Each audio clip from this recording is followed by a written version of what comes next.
Have to give you an extra rap or two there. We got a lot of people here tonight. Good evening and welcome to the City Council meeting of the City of Lenoir, North Carolina. We're glad to have you tonight for Tuesday, August the 5th, 2025. Thank you for being with us.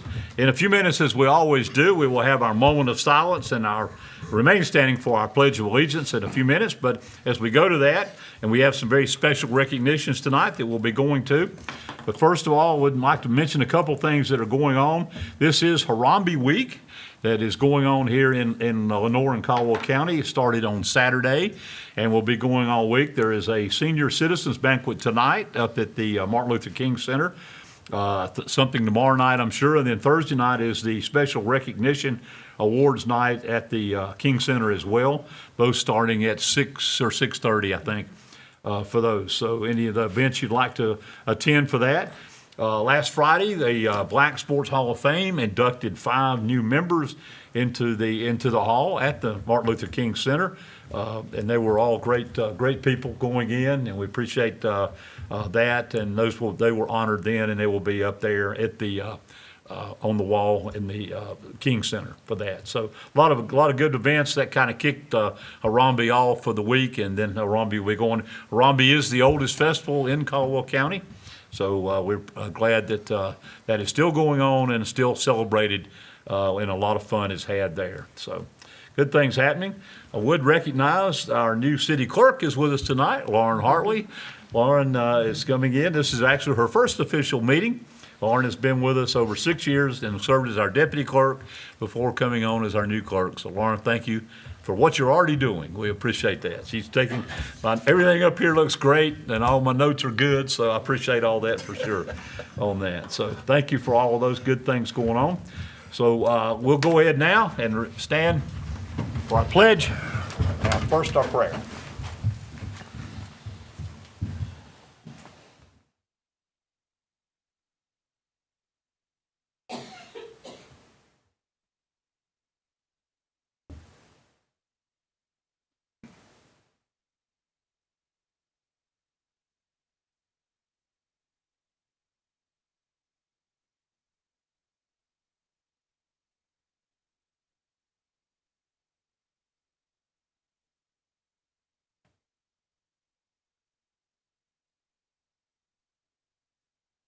Thank you.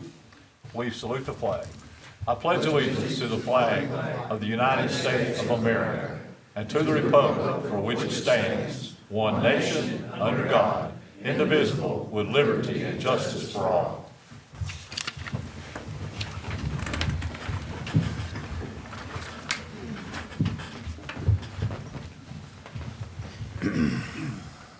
Thank you. We'll get started tonight with a very special swearing in tonight of our new police chief. We're very excited that Chief Andy Wilson will be coming in as our new chief. I did see our outgoing chief.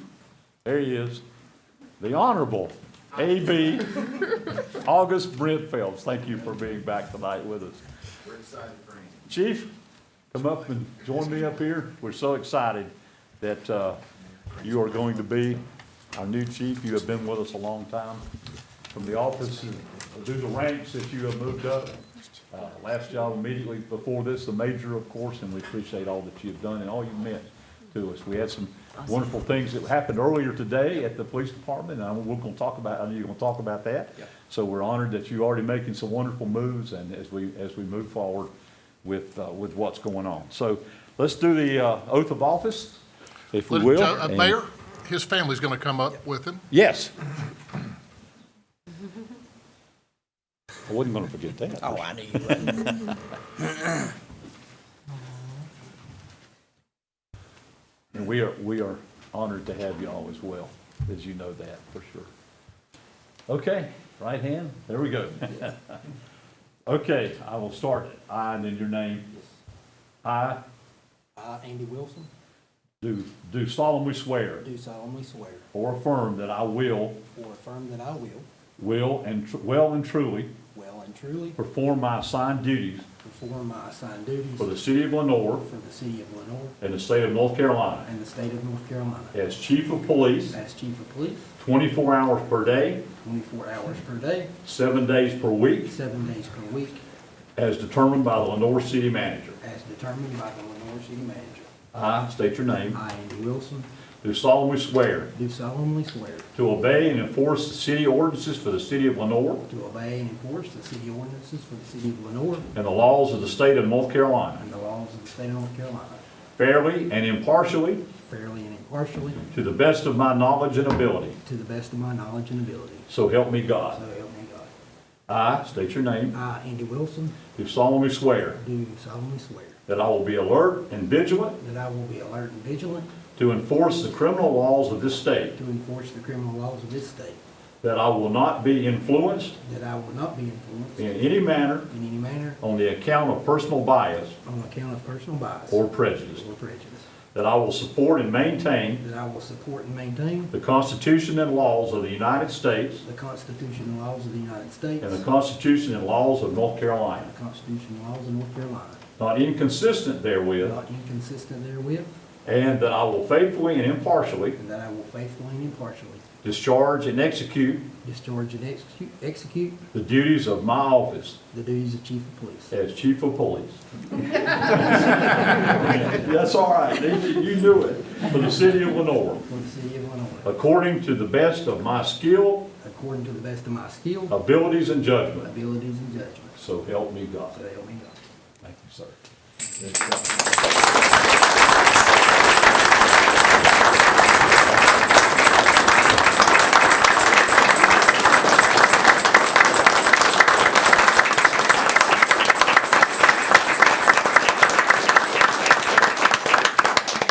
So,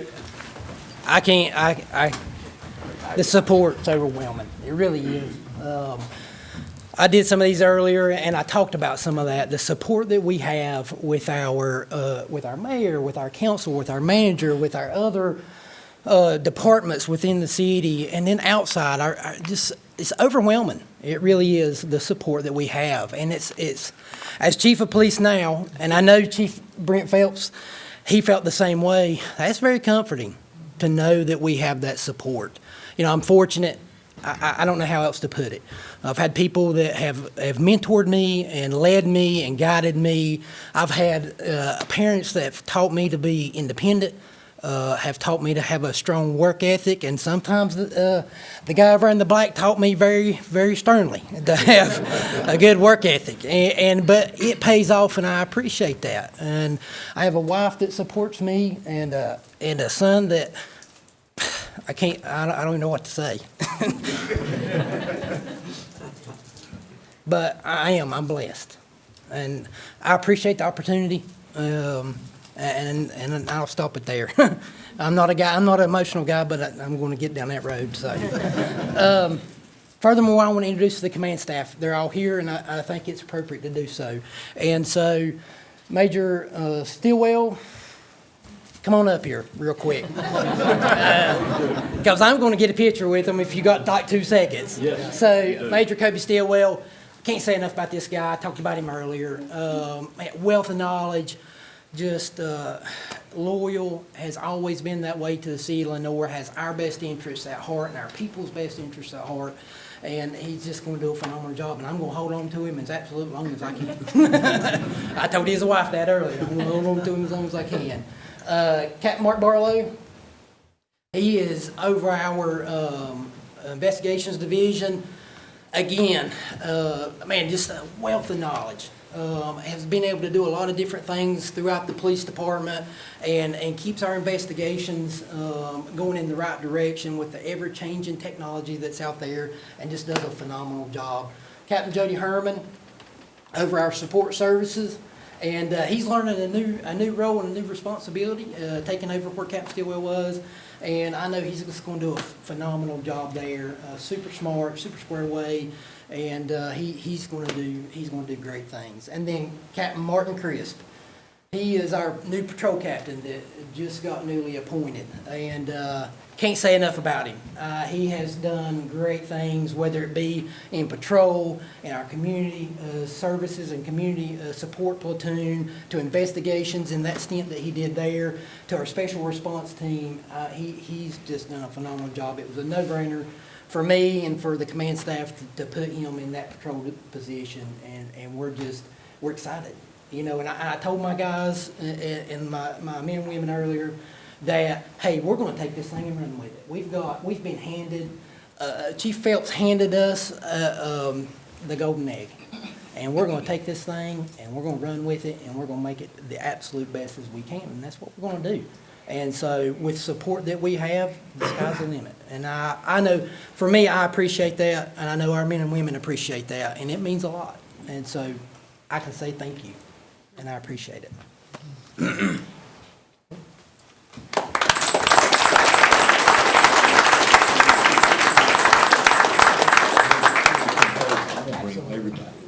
All your officers up there.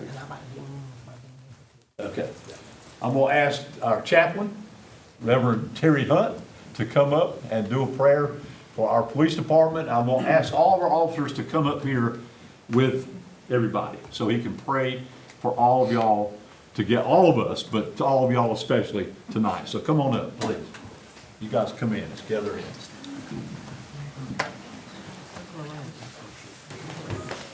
Come on around, there you go.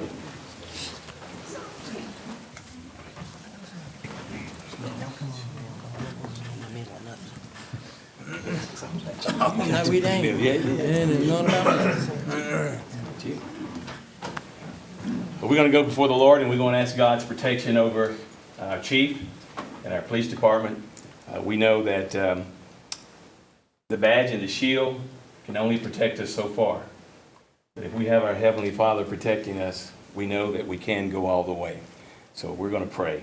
Pray with me. Father, in the name of Jesus Christ, we come before you tonight, humbled but also thankful for this great opportunity that you have given to our new chief. God, we ask your protection upon him, that you would crown his head with wisdom and knowledge and understanding, that he will acknowledge you in all his ways, and then you will direct his path. God, I thank you for the men and women that you have put around him to help support him and to help give him wisdom, as well as to encourage him. Father, we know that you are the keeper and the protector of our police department, and we thank you that you have given them to us so that they can serve and protect us. And we ask tonight that you would just crown him with a special favor upon him, Father. As he talked about the golden egg had been handed to him, Father, I pray that he would put that egg in your hands and you would use him to your honor and to your glory. Thank you for our city and the opportunity that it has given this great department to serve them. In Christ's name, amen. Amen.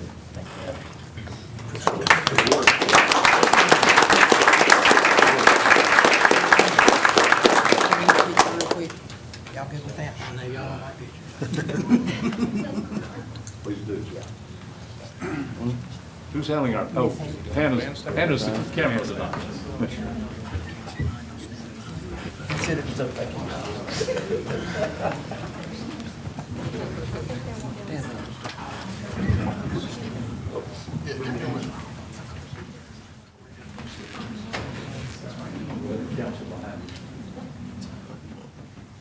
Her first. You got it? I got it. All right. Yeah.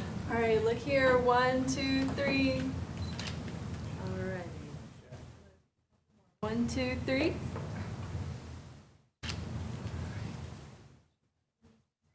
One, two, three. Perfect. Thank you. Family shot. Family. Yeah, get one with this. Yeah, we'll get out of the way for that. Yes.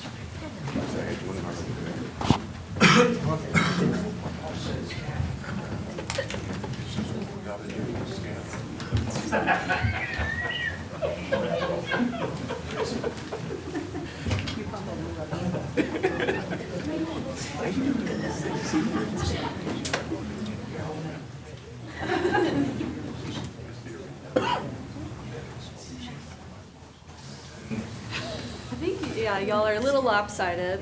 Yeah. Y'all just do a little sidestep, yeah.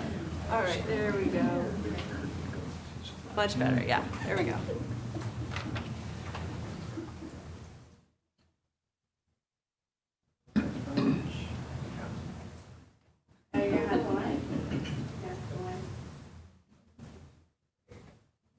Right. 1, 2, 3. 1, 2, 3.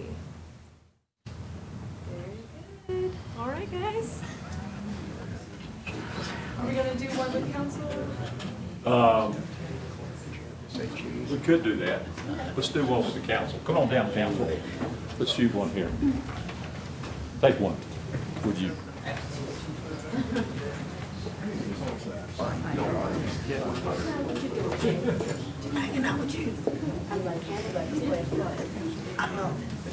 She wants me in with y'all. Do you want me? Do we need glasses? Do you want me to take a picture on there? Sure, that'd be great. Thank you. All right. Looking good. All right. All right. Chrissy, will you take another step in? All right. 1, 2, 3. 1, 2, 3. Very good. All right. And one more, y'all all right? All right, 1, 2, 3. 1, too far. 1, 2, 3. All right. Thank you, guys.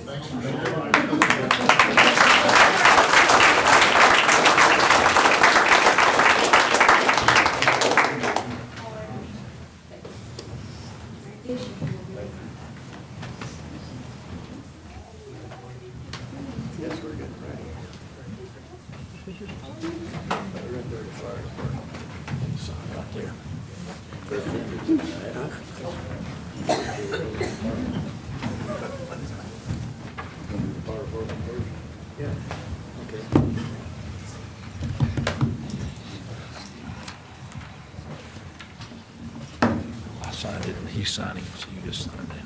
Thank you. Ready?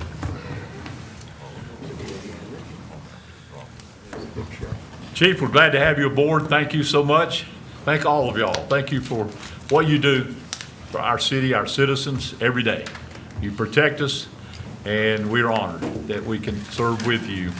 So we will, as I said earlier today, we're all family in this, and we want to continue that family feel as we move forward. So thank you all for what you're doing. So, yeah, and we welcome the City of Morganton. Officers are here as well in support back there. So thank you guys for being over with us tonight. We appreciate our sister city. You need a good mayor over there, but you know how that is. Don't tell him I said that, though.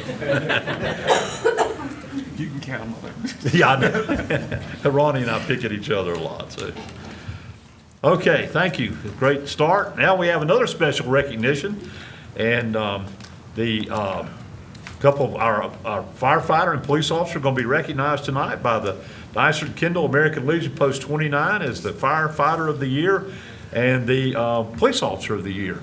So bring our members up, and you guys, I'll let you introduce everybody that's here and what's going on. We'll try to coordinate. And we thank you for always honoring our policemen and firemen the way that you do.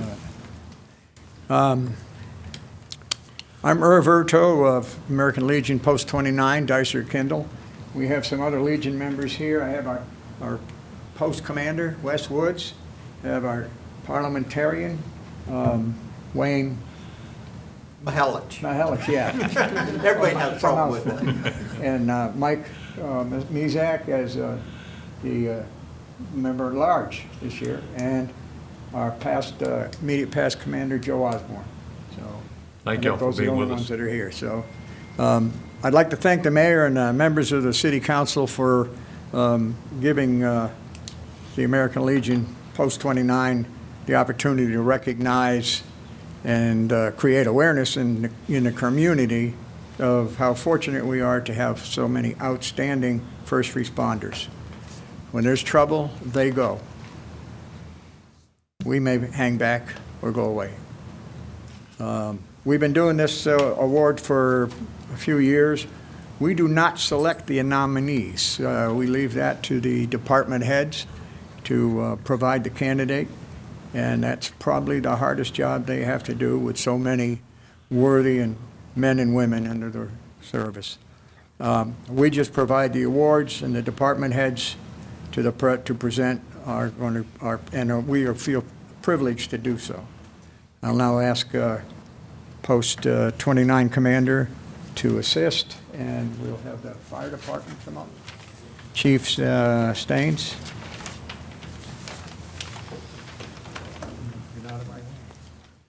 As Brian comes up, first, thank you to Post 29 for the award. Thank you to council, the mayor, the manager. Brian was chosen this year, and is, you said, probably the hardest decision because there's 56 well-qualified candidates that worked for me that we could select based on numerous decisions.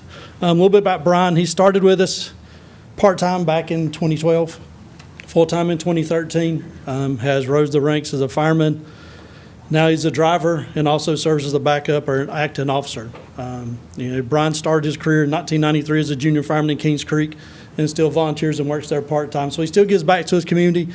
During his time in the fire service, he's also worked part-time at Yadkin Valley and at Valmead, again, giving back to his community through the time. Brian's currently the president for Cole County Firefighters Association and actually our vice president for our association as a department. So he stays active in that and always looking for additional roles and responsibilities. Brian comes to us with now has firefighter 2, fire officer 2, instructor 1, FLSC 1, dotty, all right? So it keeps going at the stuff they do. And I guess it all summed up last week. We made this decision before that, but it all came together last week. We're in the process now. Annually, we clean the trucks inside and out, top to bottom, pressure wash, get everything off, re-grease, wax. And Brian was out there with another firefighter all day in the bay, waxing and waxing and waxing. And the comment he came to me later on, he said, "It's my truck. I'm going to make sure it's taken care of." So that pride and ownership is another great example of why Brian was chosen this year, is because he looked at city property as his truck and his city and his department. So with that, congratulations, Brian. Well deserved.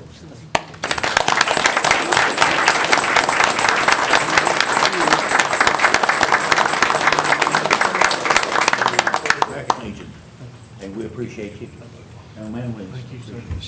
Turn around a little bit.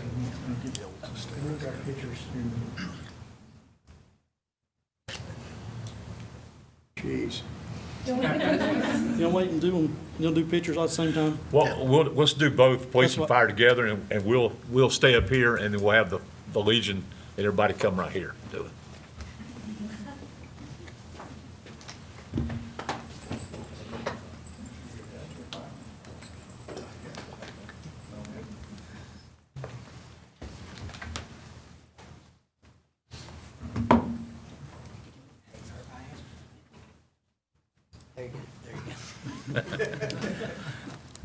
I told her up front, I said, "Hey, you just got to give me when you're ready for me to go."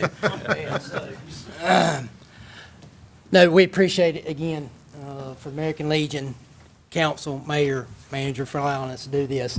When I begin to talk about Sergeant McLeod and some of his things that he's been involved in and accomplishments, you'll see this was a no-brainer for us. And I can't say enough about him. I'm going to start just a little bit with his family. He has a long-standing history of people that have served, from his mother in the U.S. Army, from his brother that's in the U.S. Army, to 2 uncles that served, one in Korea, one in Vietnam, to a great uncle that served in World War II and Korea, and a cousin who served in the U.S. Marine Corps in Operation Iraqi Freedom. Sergeant McLeod served in the U.S. Military Police Corps from 2007 to 2015. He is, when he was in active duty, he gained a lot of awards and accomplishments.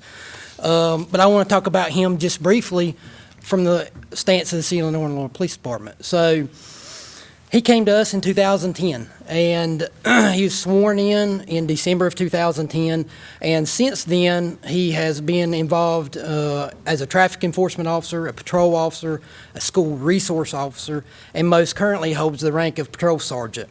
He is involved in many civic groups, the American Legion, Military Police Regimental Association, and the National Native American Law Enforcement Association. He was awarded by the council here and the mayor of the city of Lenoir in 2017 with the Medal of Valor. Also given the Citation of Valor from the North Carolina Fraternal Order of Police for an action he took in heroism, courage, and bravery during a life-threatening incident, if you recall, an officer-involved shooting he was in at that time. He holds numerous, and when I looked at the list, I thought, that's a bunch. But he holds numerous internal awards and recognitions for his service for here, the city of Lenoir. He's instrumental in our efforts as we move forward. He's currently a patrol sergeant, has been since 2021. And so in that role, the countless people that he's mentored, that he's shared his knowledge and his experience and got them the tools and the training that they need to move forward. So he is just an instrumental piece in the success of the Lenoir Police Department. And for those reasons, it was, like I said, a no-brainer at this point in time. So congratulations.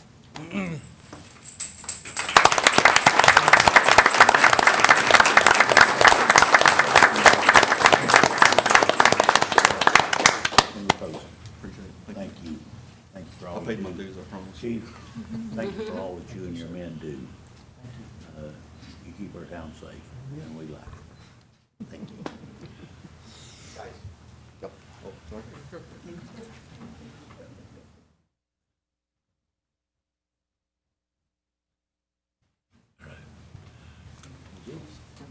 Okay, y'all come right here, and we'll stay here. You guys come up too as well, from the Legion. Wherever you want to stand. Come on over, everybody.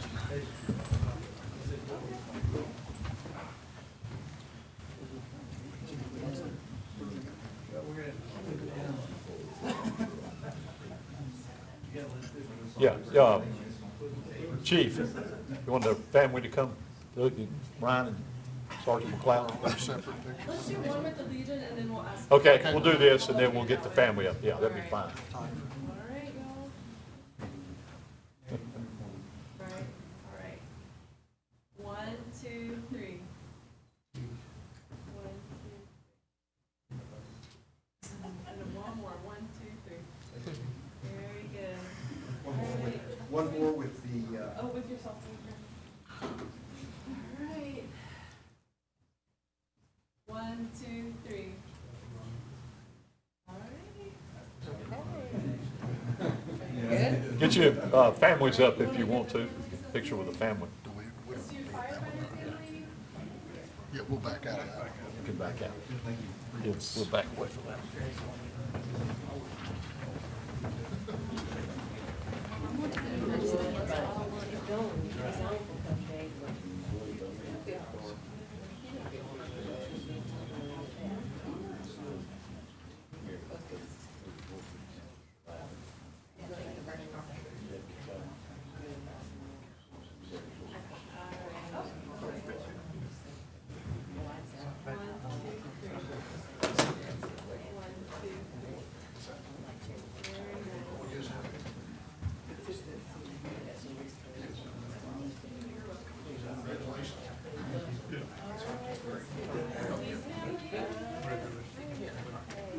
Congratulations to you.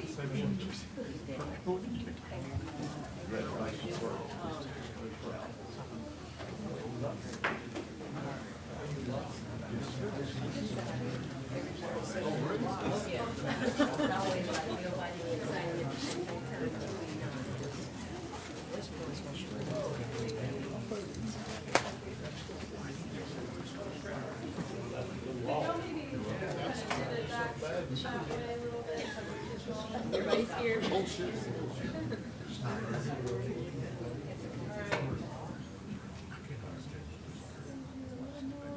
right, Draw. 1, 2, 3.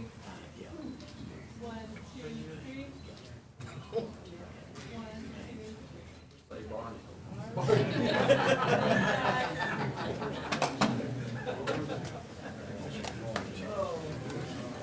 2. Yeah, I'm busting out. Hey, congratulations. Okay. Appreciate you. Thank you. He's happy. You look at every person find Okay, Yeah, everybody's well, glad for you to stay as long as you'd like. but I don't blame you for leaving. If you, thank you for being with us. Congratulations again, Sergeant McLeod and firefighter Brian Watson. Congratulations. Thank you all. Thank you, Legion Post, for honoring those people. We used to give your brother a hand. Know how to clear out a room, don't we? Yeah. Nobody up here leaves. tiptoe out with. Y'all cannot go.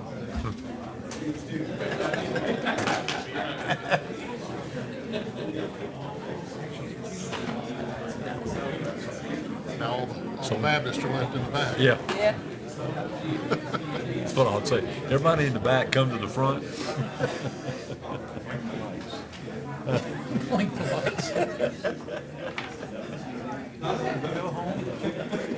Y'all want to wear pistols out there with the cloth.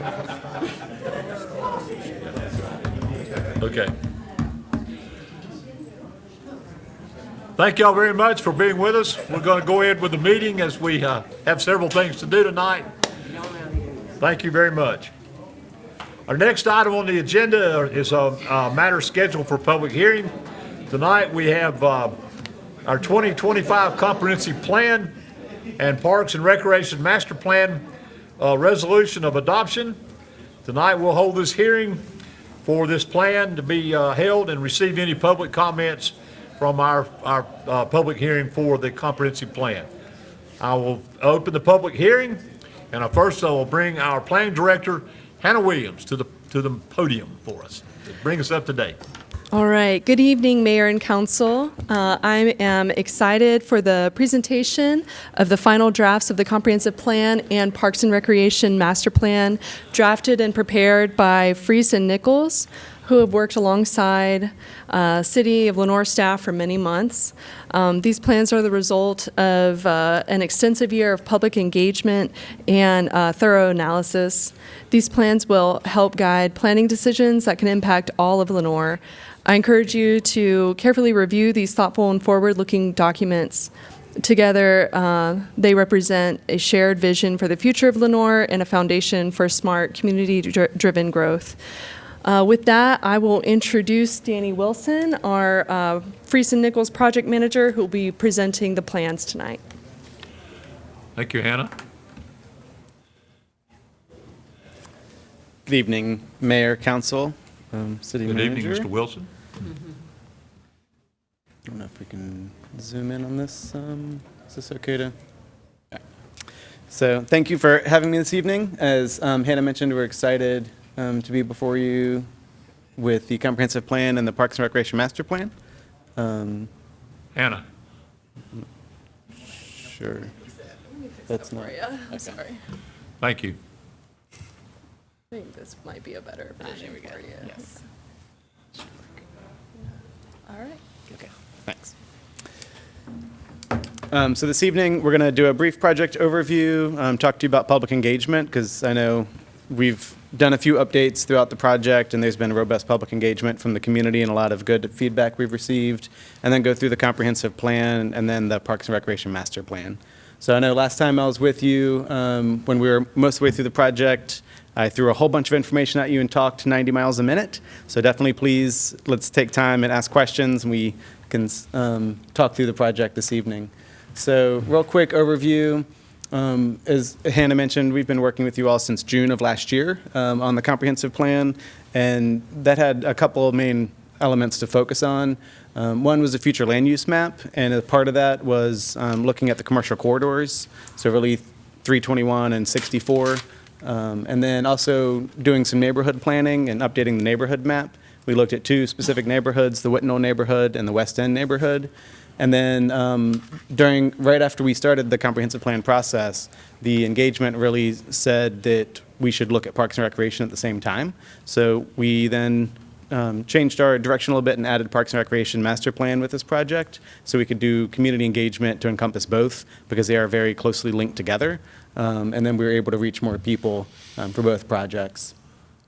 So we started the background analysis in June of last year, and then went through plan development. You can see the timeline on the bottom here, late last summer through early spring, and then implementation plan over this summer. And then we're here before you for adoption consideration. Both these plans went through Planning Board in June as well for a recommendation. And then we had public engagement throughout. Tonight, the project website is still live. People can access the full draft documents on the website. We had various public engagement events that we'll talk about. So you can see we had a very active steering committee also that was extremely helpful, in addition to working closely with city staff throughout this project. We had numerous different types of events, from open house events to online virtual presentations. We were at the Blackberry Festival, a lot of different types of events throughout the city, different centers and locations. So we got a lot of really good input. We had neighborhood meetings as well in Whitnall and West End, multiple neighborhood meetings throughout. So to really make sure we're reaching as many people as we could and hearing as much feedback as possible from the community.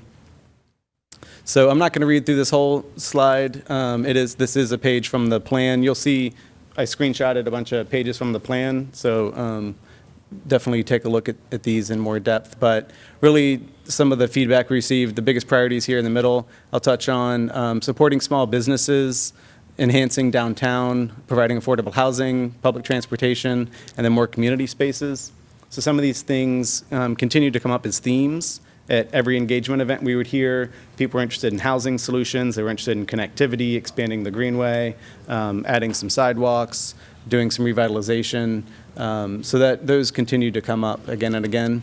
One thing of note, in the top right corner, you can see this 86% of survey respondents thought that the city taking a neighborhood approach to projects and service improvements would be a good idea. So this project steps in that direction, looking at 2 neighborhoods in particular and talking to them about what would impact their neighborhood, while also looking at citywide initiatives. So from all of our community engagement, we began with a draft vision for the future of the city. And remember, this document looks forward 20 years. So this is the future Lenoir. And the future Lenoir, our city is vibrant and inclusive, where residents cherish Lenoir's history, foster safe neighborhoods, and build a thriving, family-friendly environment. We support creativity that enriches our cultural fabric and embraces the region's natural beauty. As we grow and innovate, we remain committed to diversifying our economic base, ensuring resilience and prosperity for future generations. So this really gets at elements to create a more inclusive, better Lenoir in the future that's forward-looking, while not forgetting the past and the history, and making sure that the heritage of the city is retained and that small-town charm stays with Lenoir moving forward as well. So we have the vision, which is the overarching big scale. Underneath that, there are 5 guiding principles: build and promote community pride, enhance livability, expand housing options, support commercial opportunities, and improve mobility and connectivity. So everything in the plan leads to these 5 principles, which then help achieve the vision. So you'll see, we'll touch on this in the implementation chapter, but everything ties back to these 5 principles in order to further that vision in the future.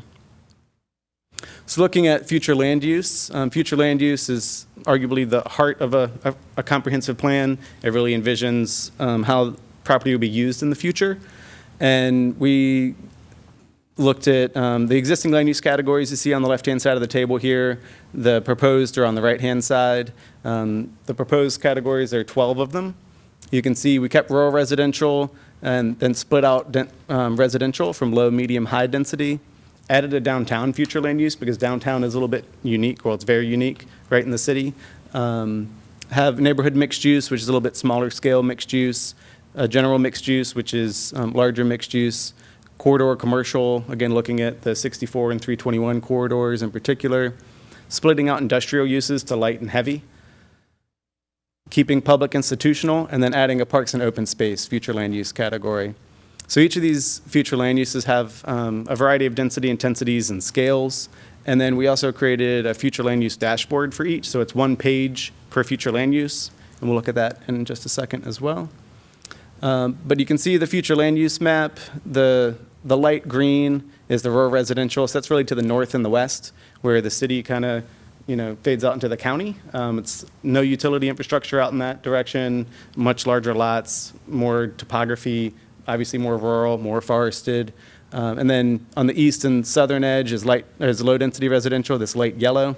Again, that's more residential than the north and the west, but still larger lots, pretty rural, low intensity, and not much utility infrastructure. So you can see the more intense uses are concentrated in the city proper, right near downtown, where utility infrastructure is available, where the roads are available. We want to make sure we're maximizing the current infrastructure in place and not suggesting sprawl and rapid growth in areas that you do not currently serve with utility service. As I mentioned, we looked at commercial corridors, kind of making sure we're paying attention to these as they are the main gateways for visitors and people passing through. There are also some major employers on these corridors and ways looking at strategies to attract more regional commercial, larger big box retail, regional restaurants and those sorts of things for people to come and visit, even if they don't live in the city. They could come and visit from local areas. And as I mentioned, the land use dashboards, this is just one example of the medium density residential one. So it goes through the intent and character of the district, what land uses would be appropriate, some considerations, and then the density, intensity, and scale. And then you can see the appropriateness, the number of dots indicates if it's appropriate or not, based on what type of development it is, and then any notes. So the intent of these, if someone comes before you with a rezoning request and the future land use map shows medium density residential, this is a real easy way to look at it and say, does what they're requesting fit? Does their rezoning change fit? Does this make sense based on our vision for the future of Lenoir?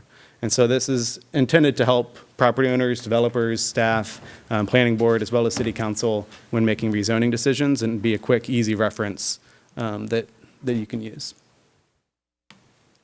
We have a chapter devoted to housing and another chapter with city resources.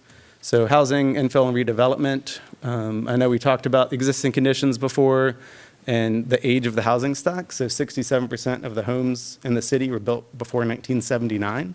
So that's a challenge if you don't want an older house. I've owned an older home and love it.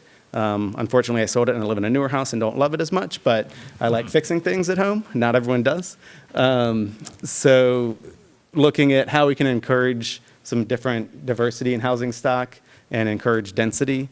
And so looking at some of those options, looking at some of the missing middle housing, so duplex, triplex, some townhomes, some smaller lot single-family homes, to provide a variety of housing for everyone, regardless of where they are in their age. So also, we heard a lot about senior housing and lack of housing that may be appropriate for people who are aging in place. So looking at some of those strategies as well. A lot of focus on revitalization of existing housing. There's a lot of good housing stock, but again, when it gets older, it takes more to keep it up. So opportunities to revitalize what's currently on the ground without needing to build new housing, but then also promoting compatible infill development. So if you have a vacant lot in a neighborhood, how can that be built with a new home that still fits the neighborhood? You don't want to have the sore thumb sticking out that is clearly not of the same era. So city resources chapter, we looked at an overview of all the different departments and services the city offers, as well as the rich cultural and historic resources that are here. Having approaches for aligning historic preservation with having more housing. Also looking at the environmental resources. I don't have to tell you, it's a beautiful part of the world that we're in right now.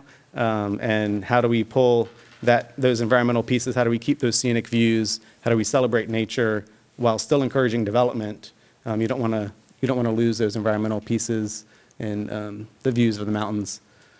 This is also the connection to the Parks and Recreation Master Plan, and tying open space into future land use and the comprehensive plan and tying it back to the park system. And then looking at the transportation infrastructure, as well as water and wastewater infrastructure, and strategies to make sure that future land use and the intensity of the future land use is, as I mentioned before, in places that are appropriate that can be served by existing infrastructure, instead of having to extend infrastructure further out that costs the city money. So as we look at neighborhood planning, we did several things with this area. So first, we updated the neighborhood map. The city had an old neighborhood map that we have updated, and it'll be in GIS, so it can be maintained and moving forward electronically. And then we also established a framework for future neighborhood planning efforts if the city decides to go that path. Some of those include, we had an engagement strategy toolbox that is in the comprehensive plan, so some different strategy options of how you can engage at the neighborhood level and some things that worked during this process. Also, a neighborhood improvement toolbox with suggestions for programs, physical improvements, and funding sources to implement neighborhood level improvements and activities. Here's, again, an example of a screenshot looking at one of the pages in the neighborhood improvement toolbox. But this helps staff move forward if you do decide to continue on the neighborhood planning route with some ideas and opportunities and options to make it a little bit easier. We did, as I mentioned, a deep dive on 2 neighborhoods. So the Whitnall neighborhood, I'm not going to read this vision. It's a little bit longer than the other one, but you can see this is the neighborhood with a piece of the future land use map. The orange is medium density residential. The purple is industrial. This school, the elementary school, is this blue color here where the mouse is. The red's commercial. So Whitnall is has a wide variety of land uses, has some empty and underutilized industrial property that could use some revitalization and reuse. The community really talked about wanting to restore the historic activity center that it used to be. And so adding some more uses, adding some commercial uses, adding some gathering spaces. Gathering spaces do not have to be public, but they could be. But just adding some things back where the community can come together. They feel like they've lost that over the years. And so the vision really looks at how do you revitalize the Whitnall neighborhood the way it used to be and still continue to allow it to move forward. The West End neighborhood was our other neighborhood we looked at. Again, the orange is medium density residential. This light pink is neighborhood mixed use. And then we have, of course, the West End Park here in green. So you can see very different, very, very heavily residential in this area with just a little tiny bit of non-residential uses. So the West End neighborhood really wanted to make sure the rich history was celebrated and also having connected sidewalks, improving the park, which I know is already underway or has happened. And then also adding a little bit of commercial uses in the neighborhood so people could walk to some services and not necessarily have to leave the neighborhood to go to a corner store or maybe a small cafe or something like that. Our last chapter in the comprehensive plan is the implementation chapter. This is a screenshot of the table that is in the chapter. And you'll see we have every item has a number. We have an action description here when the implementation timeframe starts. So a lot of these are longer term projects, but so if it says short term, it means it starts in the short term. It doesn't necessarily mean it only takes 6 months to do. So this is the start time, not the project duration. It also has responsible agency as far as who would lead the project. Of course, partnerships would be involved. So just because a department or organization is listed does not mean they would do that by themselves. An action type refers to what type of project it is. Is it a policy update? Is it a construction project? Is it a plan to be adopted? And then, as I mentioned, the 5 guiding principles, you can see each of the implementation items are tied to a guiding principle or more than one. But the implementation table, you can see the guiding principles are listed at the bottom and then identified for how they connect back. If they did not connect back to a guiding principle, it's not in the table. So just because it's a good idea, there are lots of really good ideas, there are lots of things you can do that are not in here, but we wanted to make sure that all of the implementation steps tie directly back to the guiding principles, which help reach the vision set forth in the plan. The action plans are broken out into 4 different categories. So we have land use and character area, housing infill and development, city resources, and neighborhood planning. And you can see the numbering convention. So LU1 is obviously land use, H1 is housing, CR1 city resources, and so on. So you'll see they're broken out that way to help keep them a little bit organized, and then provide some other information. So diving into the Parks and Recreation Master Plan, but before I do that, are there any questions right now, comprehensive plan, before we switch for Parks and Recreation Master Plan? Any questions from anyone about the master plan to this point? Okay, and we'll address the audience in a minute if they have any as well. Okay. So as I mentioned, we also looked at the Parks and Recreation Master Plan. This was from 2007, so this has been a big update. We designed it as an appendix to the comprehensive plan, although I'm sure you've seen it. It is also meant to be a standalone document. So we have your comprehensive plan, you have your Parks and Rec Master Plan. They're branded the same. They clearly look very similar. They're meant to fit together, but they can also be pulled apart easily and looked at separately. That was on purpose. So we did look at it as an appendix to the comprehensive plan. There are a couple of references in the comprehensive plan and the parks plan tying back to each other. So you'll see references to that effect. But the Parks and Recreation Master Plan, we have 4 different chapters, a community overview, an analysis, parks inventory, parks assessment, and then implementation or recommendations and implementation. So for the inventory, we looked at the 13 city-owned and maintained parks and recreation facilities. We did not look at any county-owned facilities. That was a question that came up from the community. This was city only, so just so you're aware. So we looked at the city parks and recreation facilities. The inventory included how many of what are where. So how many swing sets are there? How many different pieces of playground equipment, different ball courts, fields, all of that information. This was a ton of work for Parks and Recreation staff, so really appreciate them going out. And I think Phil was out there counting benches one day until midnight. But one of the hard things with this project actually was keeping up with the current projects that are underway, because I know you invested a lot of money this last fiscal year in Parks Capital projects. So that was definitely a challenge, is keeping track of what's been done and what's been improved and having to get updated photos. So that was also exciting to see, because we would hear from the community that there's a strong desire to have something done, and then 2 weeks later it's being done. So it was a fun challenge during the project. So the Parks and Recreation Master Plan, we have different classifications for parks. This is really based on 2 factors. One, size of the park, and the other is the function of the park. So a pocket park is very small. It usually has very limited equipment, but it's within walking distance of someone's house.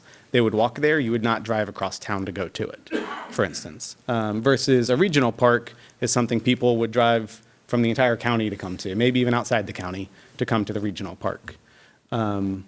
Special use parks, for instance, we have the Aquatic Center. That's a very unique kind of facility that people will travel to and only certain users will use. That's a very different experience than some of the other parks. So you can see this is one of the tables in the plan. All the parks are classified based on these items. For the needs assessment, we looked at 3 different elements. One is demand-based. This is really what the community asked for and wanted.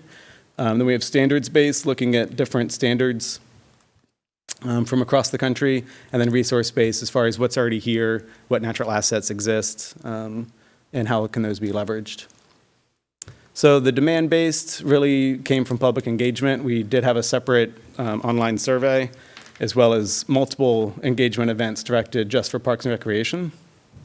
Some of the big things, the issues and concerns, insufficient lighting, some accessibility concerns. A lot of people weren't aware of just how many parks and recreation facilities exist in the city. Some of them are kind of hidden and not necessarily well signed. So if someone's new to the area, they may not even know certain parks exist. And then, of course, maintenance being a big concern. And then We also looked at acreage level of service. So this is getting into the standards-based assessment. I know these numbers are a little bit small and hard to read in here, but this is, again, another table out of the plan itself. And this looks at, based on a community your size, so 20,000 population, because we're just under 20,000 population. What is the average acreage based on park type? So this looks at that across multiple different communities in the U.S. So first off, I'm going to say the city has a ton of parkland. I'm sure you know that.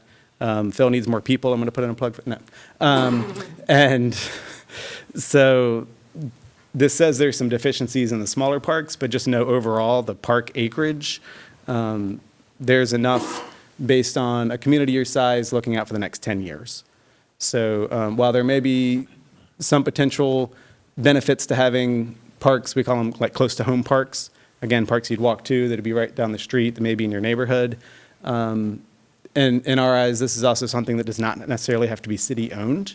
So when a new residential development comes in, maybe they can build a community park that is open to the public, but the HOA maintains it, right? So there are ways to address this without adding to your park system. This still provides the benefits of having a smaller park with less amenities it's closer to where people live. And one thing that we noticed is distribution of parks is important looking forward. So if you are looking to add more parks in the system, making sure you're looking at where the current ones are located and then trying to spread out from there as well. So these maps look at that spatial area. So these are the close to home parks, so neighborhood parks, and the dark blue is a 1/4 mile, and the lighter blue that you can see out here is a 1/2 mile radius. So again, these are ones you'd walk to or you'd want to have really close because they don't have as many amenities to warrant driving all the way across town to go to necessarily. But then you can see the larger parks, right? The 2 mile is the larger one. 1 mile is the dark blue. This covers almost the entire city. Obviously, we have, southeastern corner, a little bit southwest that sticks out, but overall, everyone's within 2 miles. This is the trail network.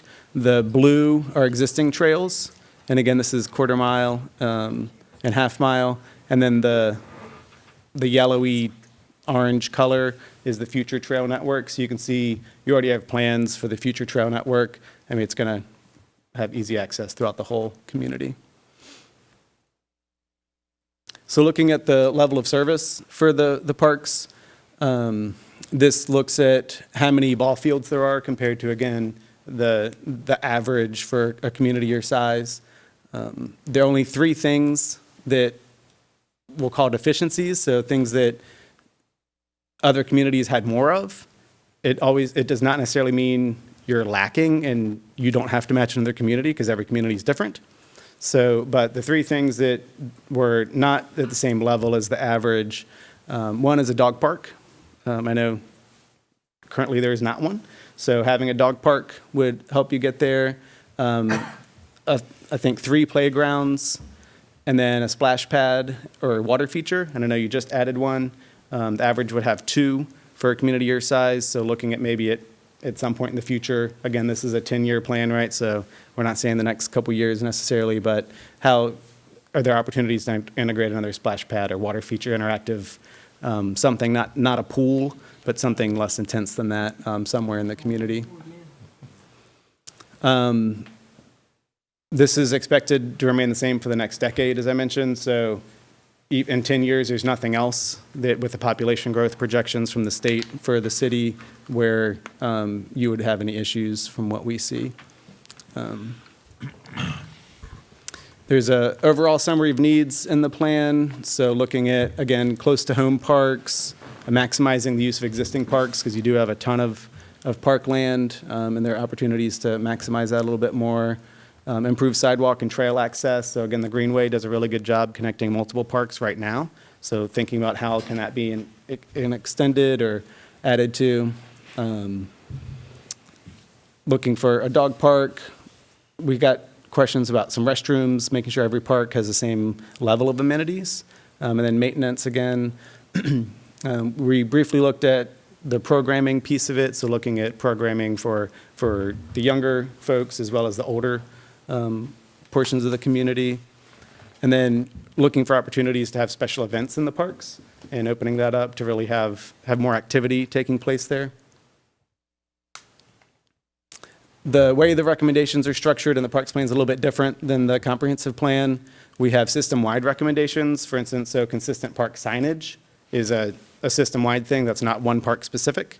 So, but then we also have park-specific recommendations, and the implementation table looks at park-specific recommendations. So you can see this says the park name and then just a number for the implementation items. So system-wide, there's just a handful again. Consistent park signage and branding will help identify if it's a public park. Regular maintenance, looking for funding. I know that's always a big need. Fostering relationships and partnerships with local organizations and volunteer groups to help with park maintenance and improvements. Working with developers, as I mentioned, to add parks and open space into new development as it comes in town. Looking at the Zacks Fork watershed property, that's a big piece of property that is currently not really open to the public. I know the police use it, but other opportunities to use that piece of property for some passive recreation, some hiking, mountain biking, maybe some trails. And then looking for opportunities for gathering space in the Whitnall neighborhood.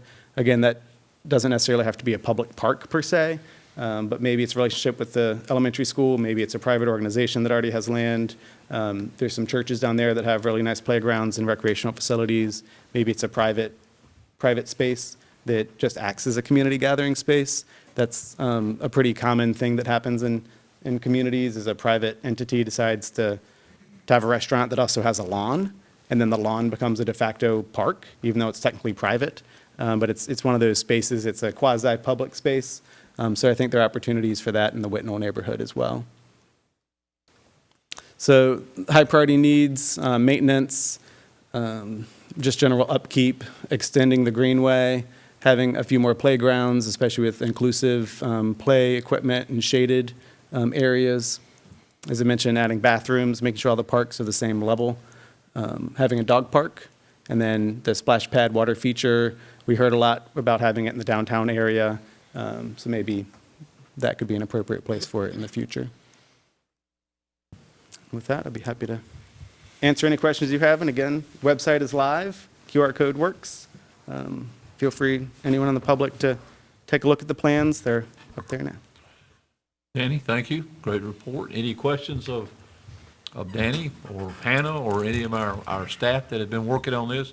It's been a good process, a long process. Long process. Yeah, and a lot of meetings, a lot of input from the communities, and putting all this together. We appreciate all the work that's gone into this. So we're at that point now to see, let's move toward implementing all the things that are put together. So anybody, any questions at all on that?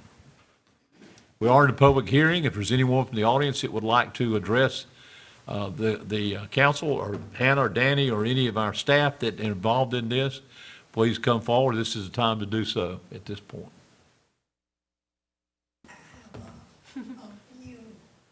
Come on up. We can't hear you or see you way back there.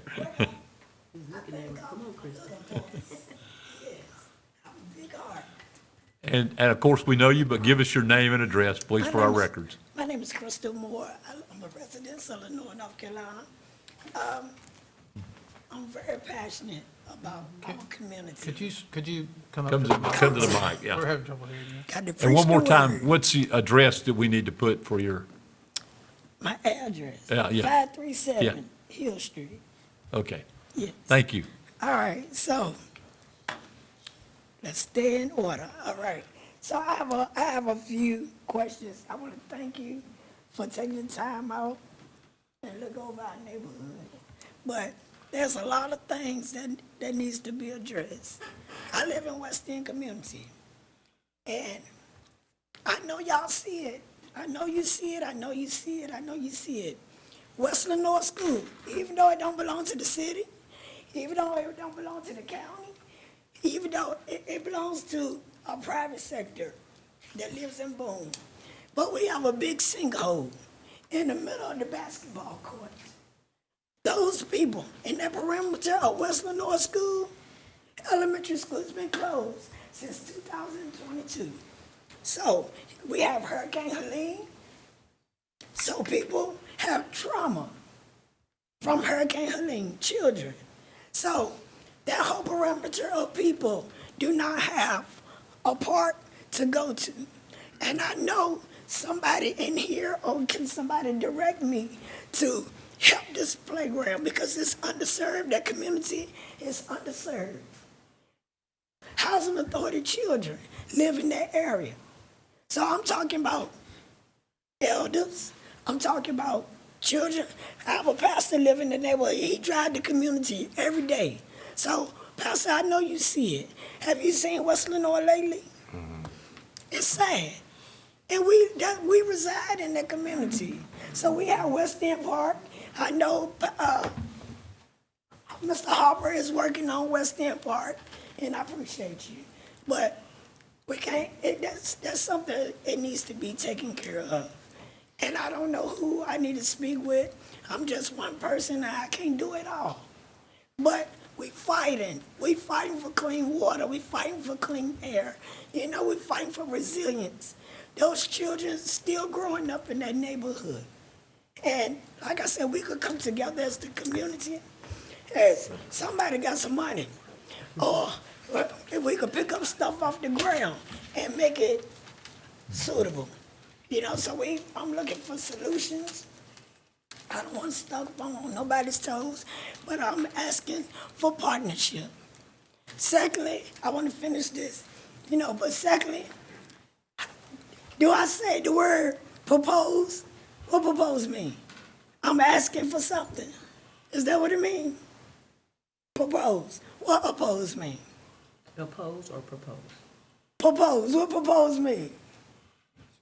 That I'm asking for something, right? Yes. All right. So, may I propose this opportunity to adopt a few of our neglected play areas or green infrastructures. So the first one is the observational deck. We appreciate you restoring it because it was a big hole and it was dangerous.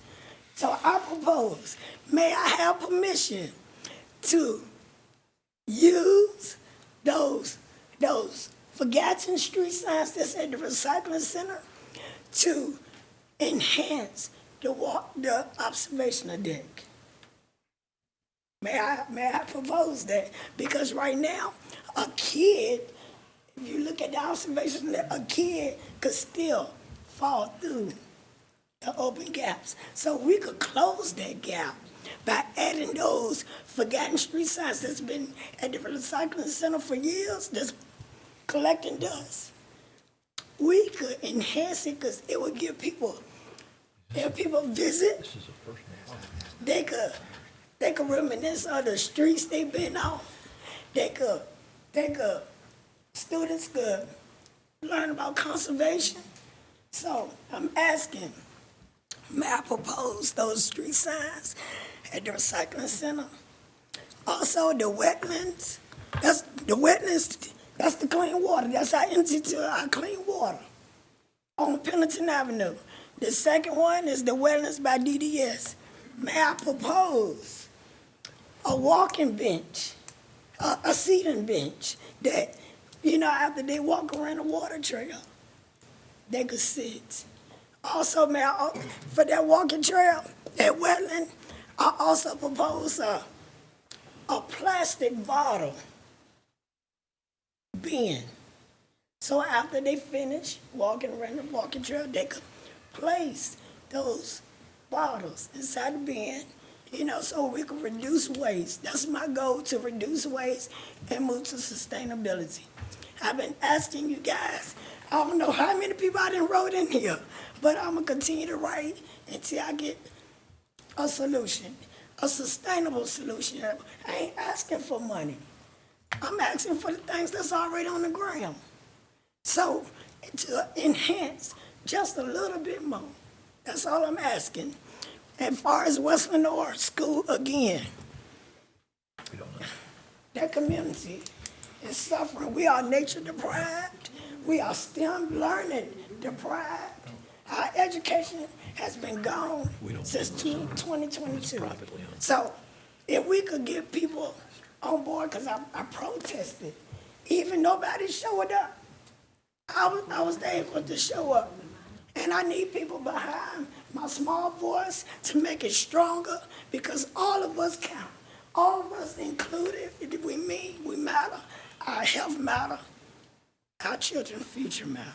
So I want to thank you for this opportunity, city members. But again, I propose something small so we could be great. Yes, thank you. Thank you. Thank you, Crystal. We appreciate you hearing that. And we'll certainly look into it. Okay, thank you. Anyone else that would like to address the council at this time? Or questions of anything? All right. Yes, ma'am. Come on up. I just want to say thank you so much for this opportunity to update the comprehensive plan and the Parks and Rec master plan. This is going to be a template for planning department and for Parks and Rec, and it's been a pleasure to work with Friesen Nichols during this project. Danny Wilson and Alexis Garcia, Friesen Nichols, were excellent partners with the city. We had city staff on the steering committee. John Hogan and Jeff Church were on it, along with Matt Dushan from the planning department. And we had a lot of our planning board members on that as well, and I'd like to thank them.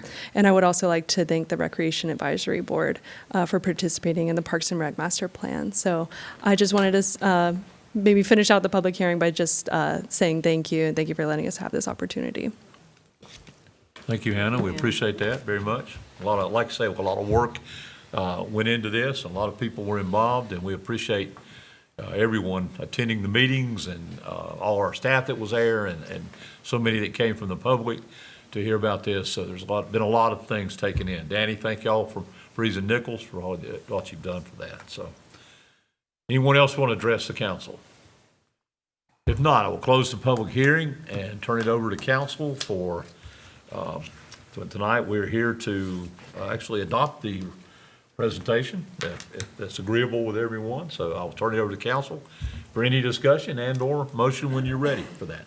Just not a matter of discussion, but a matter of opinion. This is something that we consult quite often in the decisions we make, especially when it comes to zoning, and so it's a big help to us. I think Joe and David and I were here when we did the last one, and TJ. And so it's when was that? Remind me. Was that 07? I guess 07, that's Yeah, right. so it's time to have updated it, but I know this, to me, looks a lot more user-friendly and easier to negotiate than the previous one, and I know the public will appreciate that. Might make your job easier when people come to you. So I commend you on a job well done, and your firm in helping us get to that point. So I think it's something that that will continue to be used. It's a good guide for us, and it helps with our vision, and I applaud you for a good report. Thank you for that. Anyone else? One more question. When can I hear from you guys? Again, When can you hear from? Yeah. Actually, we've already closed the public hearing. We'll talk to you after, if that's okay. Thank you. Okay. Do we need a motion? Yes, we do. I'd like to make a motion that we adopt the proposed 2025 comprehensive plan and Parks and Recreation, for city and Parks and Recreation. Okay. As proposed. Got it. I have a motion from Mayor Pro Tem Stevens that we approve the comprehensive plan and the Parks and Recreation master plan as presented by all staff and everyone who was involved.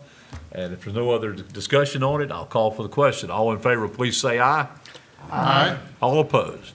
Thank you. I think that is unanimous. Thank y'all again for all the work to this. Thank you. We're finally at this point, and Now, let's see, we'll put it to use and see where we go. So thank you for all the work on that.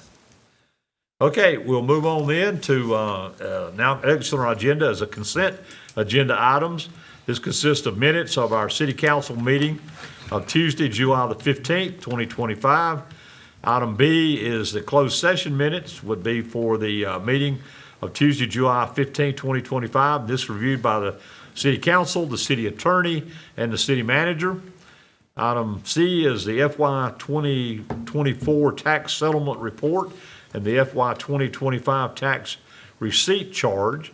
This is in accordance with General Statutes, North Carolina General Statutes 105-321 and 352.